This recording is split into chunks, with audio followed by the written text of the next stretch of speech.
I don't mind admitting that I'm a simple sort of mouse. I live inside a nice cosy log by the side of a field. My needs are not great. A few sunflower seeds or wheat stalks will do for a meal. For a special treat, the farmer sometimes leaves me some crumbs of bread and cheese from his lunch. When I'm thirsty, I drink from the bubbling stream, and I swear that pure cold water is the freshest, most delicious taste in the world. Finer than champagne even. And I don't just mean that as a boast or a figure of speech. I tried champagne once, so I know what I'm talking about. How did a poor, simple country mouse like myself try champagne? Well, I shall tell you. A while back, I received a visit from my uncle, the town mouse. Everyone in my family knows that Uncle Town Mouse is very rich and successful and lives in a big smart house in the city. It was, of course, an honour that he should come and stay with me for a weekend away from his business. But to tell you the truth, I felt a bit nervous. What would he make of my humble abode and my simple tastes? Well, of course, he was very nice and polite. Charming, simply charming, he said as I showed him around my log. And when I put some crumbs of cheddar cheese before him for his supper, he exclaimed, "Just the ticket, exactly what I wanted.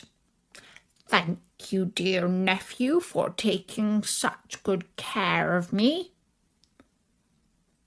At night, he slept in my spare bed in the hedgerow, and in the morning, when I asked him how he had slept, he said, "Splendid, just splendidly.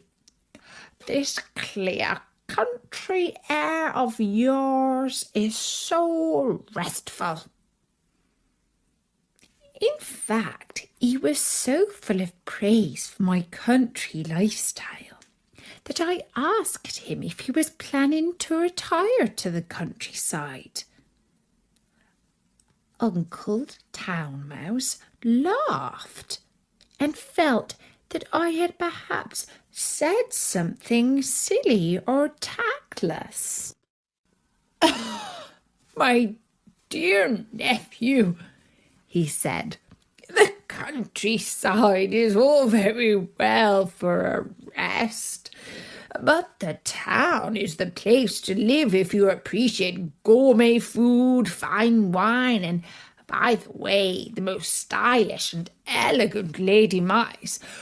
Why, I thank you for your hospitality, but I would die of boredom if I lived your life for more than a weekend."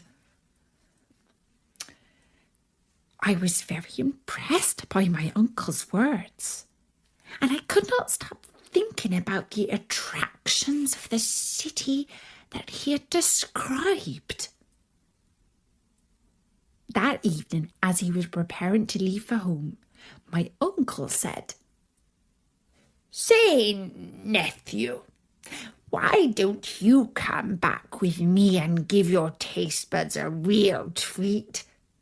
I say a mouse hasn't lived until he's tried gorgonzola cheese, and we always keep a good supply in our larder, not to mention the Ardennes pâté avocado pears with French dressing, chicken vol au vent, mushrooms à la grecque, and grilled Mediterranean vegetables. Come, come, we'll have a feast, and afterwards we'll call on some pretty friends of mine. When he put it like that, I couldn't resist. And so that very evening, I travelled with my uncle to his house in the city. And when I first set eyes on Uncle's house, I was truly impressed. It was 4 stories high with white stucco pillars and cast iron railings. Inside it was not less magnificent. Crystal chandeliers sparkled all over the antique furniture and polished oak floors. Uncle took me directly to the pantry, where the remains of a magnificent banquet were laid on the table.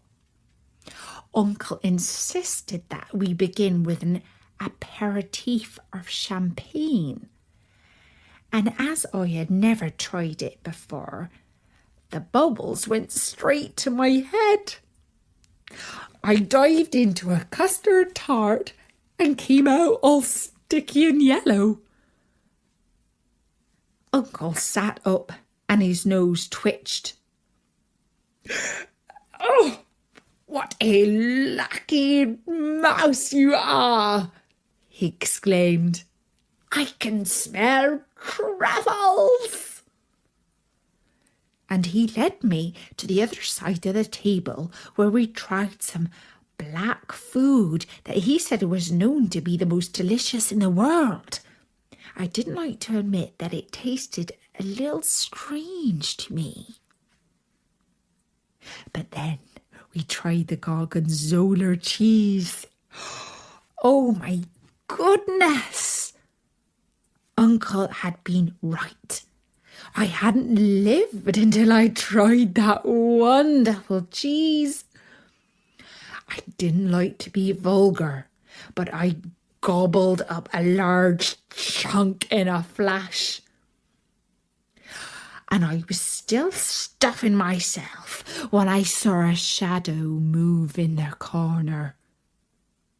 I dived for cover. It probably wasn't polite to shoot off like that in mid-mouthful, but the reflex action saved my life. For the very next moment, the terrible cat pounced on where I'd been sitting and eaten my fill. Uncle and I scurried across the table and the cat followed, smashing glasses and knocking over jugs and vases. We both jumped off the edge of the table and landed on the ground. But then the maid came in with a broom and started beating the floor, trying to squash us both. We made it to a hole in the skirting board, but only just. We were both within half an inch of being beaten to death. Now that was a close shave, said Uncle.